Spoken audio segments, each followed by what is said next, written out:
ठीक है, अब हम लोग आते हैं इडियम्स और प्रोवर्ब्स के topic पे। जनरली काफी इंटरेस्टिंग होते हैं पढ़ने में।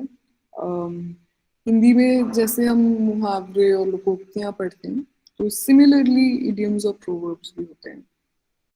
अच्छा, इडियम का मतलब हुआ एक एक्सप्रेशन या फिर एक सेंटेंस या फ्रेज, मतलब उसका मीनिंग कुछ और होता है, जो लिखा होता है उससे अलग उसका मतलब होता है।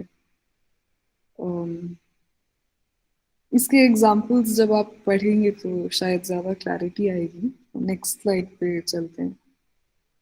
जैसे एक एक एग्जाम्पल है, I have a skeleton in the closet. तो इसका मतलब, इसका जो एक्चुअल मीनिंग है कि I have a secret. I have, when I से कि I have a skeleton in the closet, इसका मतलब है कि मेरे पास कोई राज है, कोई सीक्रेट है। इसका लिटरल मतलब कि मेरे अलमारी में से कंकाल निकलेगा, नहीं, ऐसा नहीं है। तो इडियम्स ऐसे ही सेंटेंसेस होते हैं जो लिटरली, जिनका हम मतलब नहीं लेते हैं, बट उनका एक फिगरेटिव या एक इडियोमैटिक मतलब होता है। ये समझ में आ रहा है आप लोगों को? Yes ma'am. Yes ma'am. Yes ma'am. Alright, alright. मतलब मैम तो ये मुहावरों की तरह। बिल्कुल बिल्कुल वैसे ही। तो अब ये जैसे सेकंड एग्जांपल हम देख रहे हैं, you got egg on your face. तो अब इसका लिटरल मतलब है, मतलब लिटरल मतलब हम नहीं लेंगे, इसका इडियोमैटिक मीनिंग जो है कि you are making a fool of yourself. आप अपने आप को एम्बैरेस कर चुके हैं या कर रहे हैं। आगे आगे वाले स्लाइड्स में भी देखते हैं। He was just a flash in the pan। तो फ्लैश इन द पैन का मतलब होता है कि जब चीजों का शुरुआत होता है उस वक्त तो लगता है कि इसमें पोटेंशियल है, लेकिन फिर ये फेल हो जाए कुछ, वो नया नया जोश जो खत्म हो जाता है बाद में, उसको फ्लैश इन द पैन कहेंगे। He was just a flash in the pan. या फिर he is trying to be a good Samaritan. Good Samaritan ऐसे इंसान को, मतलब जो मतलब a person who goes out of their way to help someone, जो बिना ये सोचे कि अच्छा मुझे क्या मिलेगा ये करने से, उस इंसान को गुड समैरिटन कहा जाता है। फिर जैसे एक एग्जांपल है, does he have an axe to grind. मतलब उसकी कोई पुरानी लड़ाई है क्या। लिटरल मतलब नहीं कि क्या उसके पास एक एक्स है। Does he have an axe to grind का मतलब है कि क्या उसकी कोई पुरानी लड़ाई है।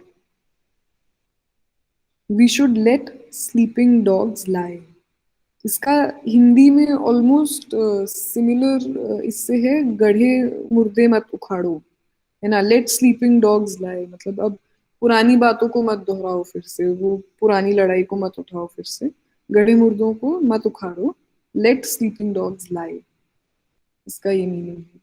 ये सबको समझ में आ रहा है? Yes ma'am.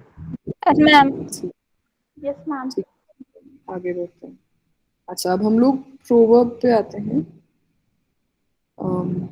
A short, well-known sentence or phrase that gives advice or says that something is generally true in life। मतलब कहावत कहेंगे इसको। इसमें थोड़ा ये ज्ञान होता है, इसमें थोड़ा एक लाइफ एडवाइस टाइप का होता है।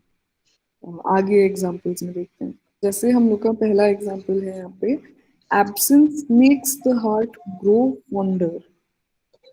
Absence makes the heart grow fonder, इसका क्या मतलब है कि जब हम किसी चीज से दूर हो जाते हैं तो उसकी अहमियत बढ़ जाती है हमारी जिंदगी में, हमें वो और प्यारी लगने लगती है वो चीज या कोई ऐसा इंसान है। तो absence makes the heart grow fonder. I used to hate going to my house, but now I kind of miss it. Absence makes the heart grow fonder. Second हमारा एग्जाम्पल है यहाँ पे, action speak louder than words. मतलब सिर्फ बोलने से क्या होता है, मतलब एक्शंस जो आपके हैं वो ज्यादा इम्पोर्टेंट होते हैं, they speak louder than words, right. फिर a journey of 1,000 miles begins with a single step।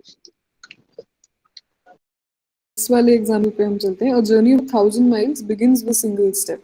ये किसी की आप हौसला अफजाई करने के इसमें भी बोल सकते हैं कि मतलब कुछ काम या फिर कुछ ऐसा टास्क हमें बहुत बड़ा लग सकता है कि अरे ये कैसे होगा। तो ये कुछ और एग्जाम्पल्स हैं प्रोवर्ब्स के। एक बार इनको आप पढ़ लीजिए, अगर इनमें से किसी में भी आपको लगता है नहीं समझ में आ रहा है, कोई डाउट है तो मुझसे पूछिए। ले लीजिए 2-3 मिनट और पढ़ लीजिए इनको।